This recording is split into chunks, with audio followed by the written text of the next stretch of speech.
聲音把我喚醒，不可再虛耗，只需要好好好好活到老。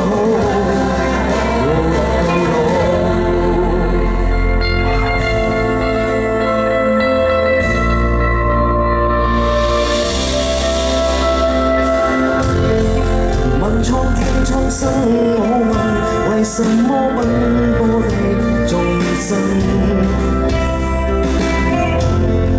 日子中我否定命運天意不可以問，今天我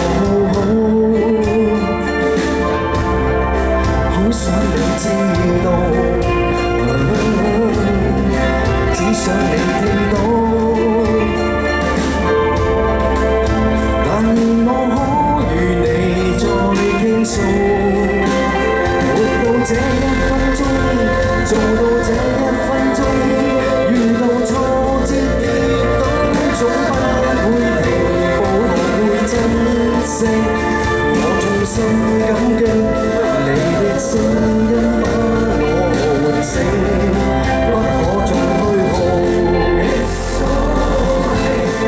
只需要好好。